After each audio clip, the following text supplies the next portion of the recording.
এই যে প্রকৃতি শিল্পী পাখি চড়ে আমার ছোট্ট ব্যালকনিতে এসে বিশ্রাম নিচ্ছে, দেখতেই অবাক লাগে। কত সুন্দর করে নিখুঁতভাবে আল্লাহ তাআলা আমাদের জন্য এই পৃথিবী সৃষ্টি করেছে। হ্যালো এভরিওয়ান, আসসালামু আলাইকুম। আমি লিলি আর লিলিস ফ্যামিলিতে আপনাদের সবাইকে ওয়েলকাম জানাচ্ছি আরেকটা ব্লগ ভিডিও দেখার জন্য। আশা করি যে যেখান থেকে আমাকে দেখছেন এবং শুনছেন সবাই আল্লাহর অশেষ রহমতে অনেক অনেক ভালো আছেন। আলহামদুলিল্লাহ, আমিও আমার পরিবারের সবাই আপনাদের দোয়া এবং ভালোবাসায় আলহামদুলিল্লাহ ভালো আছি।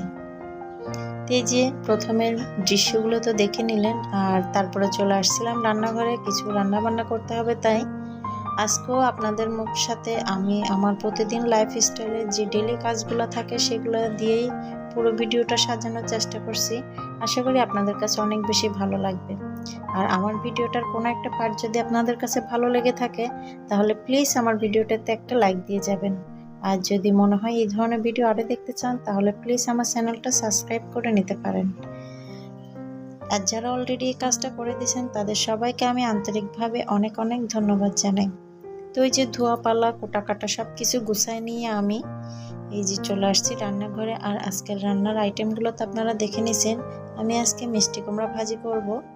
আর কিছু লতি আনছিল আপনাদের ভাইয়া বাজার থেকে। তো লতির যে ডগাগুলা ওগুলো অনেক কচি ছিল আর দেখতে অনেক ভালো লাগছিল, মোটা মোটা ছিল। তা আমি অনেক সময় ওইরকম মানে অনেকে আগা বলতে পারেন, অনেকে ডগা বলতে পারেন।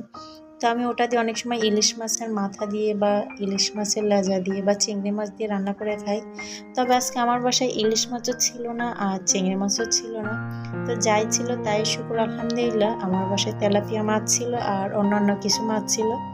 তো আমি ওখান থেকে তেলাপিয়া মাছ যেহেতু রান্না করব ওদের জন্য, তো সেই জন্য তেলাপিয়া মাছের মাথাগুলো আমি আলাদাভাবে কেটে নিছি। এই যে লতির আগা বা ডগা যে যেটাই বলেন সেগুলো রান্না করব আমার জন্য।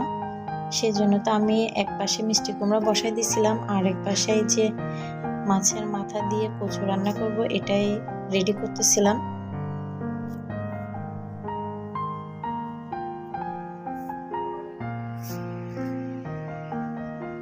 তা আমি মাছের মাথাগুলো কিন্তু ভাজি নাই, কাঁচাই কষাই নিচ্ছি ভালোভাবে। আর এটা কষাই নেওয়া হলে কচুগুলা দিয়েও আমি কিছুক্ষণ কষাই নিব, নিয়ে সামান্য একটু পানি অ্যাড করবো এখানে। তারপর আমার রান্নাটা শেষ করব।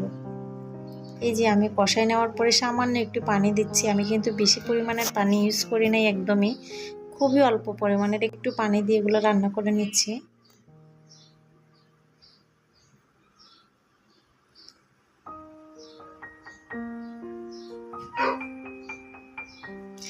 ক্যামেরার ফ্রেমে কতটুকু ভালো দেখা যাচ্ছে জানি না, তবে কিন্তু রান্নাটা কিন্তু আমার কাছে অনেক ভালোই লাগতেছিল। তখন রান্নার সময় মনে হচ্ছিল যে আমি কচুটা খুব পছন্দ করি, তাই মনে হচ্ছিল তখনই খেয়ে ফেলি। তো যেহেতু কচু রান্না করতেছি হয়তো বা গলা চুলকাতে পারে, সেই জন্য আমি লাস্ট পর্যায়ে এসে একটু লেবু রস অ্যাড করে দিছি এখানে, যেন গলাটা না চুলকায়।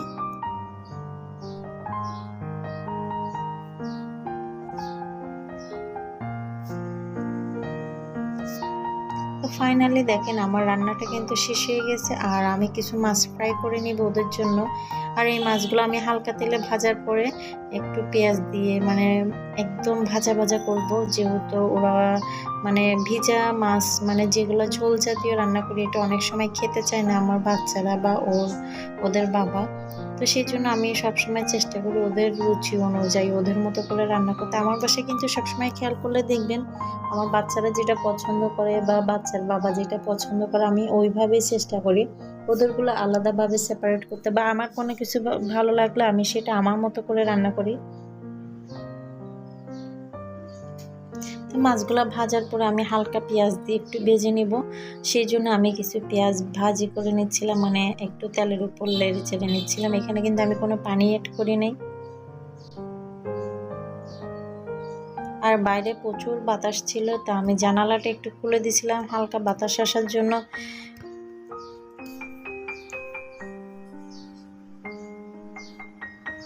বাতাস একটু বেশিই আসতেছিল, তো আমি আবারও টেনে দিচ্ছিলাম।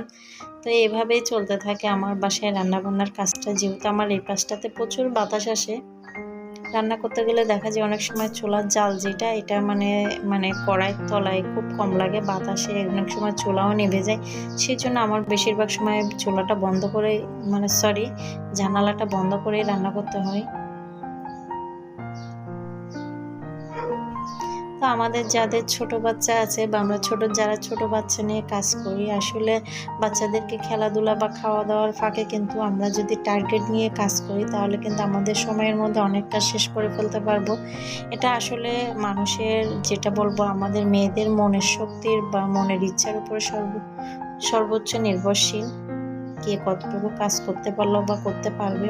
ফাইনালি এই যে আমার মাছগুলো রান্না শেষ।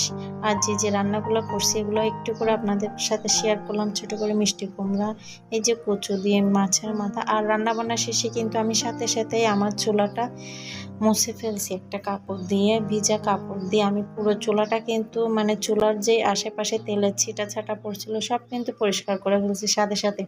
আমি কিন্তু একদমই কাজ জমায় রাখিনি। আর আমার রান্না বান্নার সময় যে ধোয়া ফলা হয়েছিল এগুলোও কিন্তু আমি রান্নার পাশাপাশি পরিষ্কার করে ধুয়ে নিছি। এই যে দেখেন, একদম ক্লিন করে ফেলছি। তো আমরা এই যদি কাজগুলো সাথে সাথে করে ফেলি কিন্তু আমাদের কাজে দেখবেন যে একদমই কষ্ট হবে না। আর এই যে আমার ছোট্ট বুড়ি হাতে মেহেদি পরার জন্য অনেক কান্নাকাটি করতেছিল, মেহেদি দিয়ে দিলাম। সবাই ভালো থাকবেন, সুস্থ থাকবেন।